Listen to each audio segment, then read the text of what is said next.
Netflix's latest sports drama, The Cage, is a gritty, nicely paced series with a simple but effective premise to keep it ticking over.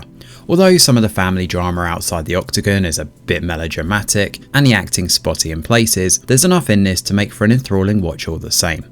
After a brief little prologue, which shows our protagonist Taylor about to start a big fight, we cut back 8 months and see what's led to this pivotal moment in his career. Taylor is an amateur fighter. Sure, he's won 3 on the bounce, but Boss doesn't have faith that he can step up and duke it out with the pros. However, Taylor gets his opportunity midway through episode 1, when the series' antagonist rears his head. This is Ibrahim, a thug that used to be part of this gym before being kicked out for indiscretions which are revealed in the finale. Before we get there though, Taylor and Ibrahim duke it out, and what ensues from here is a grudge match with a big prize on the line, a route into the UFC. Taylor isn't just fighting for himself though. His mum is in debt and struggling to pay back debt collectors, who rough her up at one point and put Taylor in a very difficult position. Several times he looks set to quit or at least hang up his gloves after rustling up the funds to pay his mum, but each time he's given a little pep talk and an encouraging training session and he's off again. It's a simple and perhaps overused trope in these type of shows, but where The Cage stands out is with its little key jangling for UFC fans.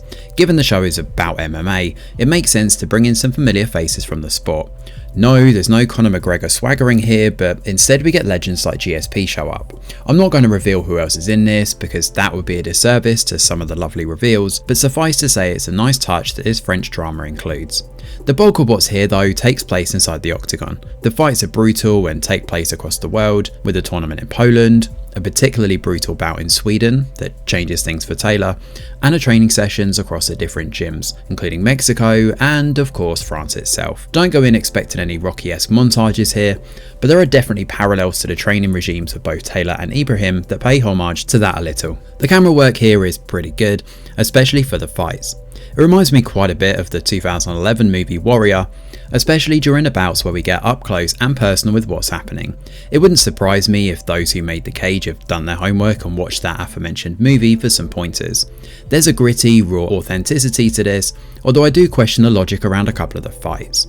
Don't go in expecting complete accuracy to how UFC fights actually play out. Submissions go on far longer than you'd expect, with Taylor told at one point to hold on while in the choke submission hold rather than tapping out and saving himself from serious injury. Another time we see Taylor pummeled in the corner, looking down and out, only to suddenly spring back with one punch and be back to fight in prime without being winded or catching a breath. These are nitpicks though, but worth pointing out, especially as the show aims to capture the UFC crowd, given the fighters who show up and the brutality of the fighting. Beyond that though, the show mainly centres on Taylor's family and friends outside the octagon. There's a romantic angle including fighter Elena, which you'll see coming a mile off, while Taylor's friend Bilal is the obvious comedy relief / main motivator. Nico is a bit of a dark horse in this and you're never quite sure where his allegiances lie. This is actually quite a good inclusion, running a slight air of unease through the 5 episodes until the ending, where he shows his cards. I'm not spoiling anything, don't worry, but the conclusion definitely lends itself to a potential follow-up.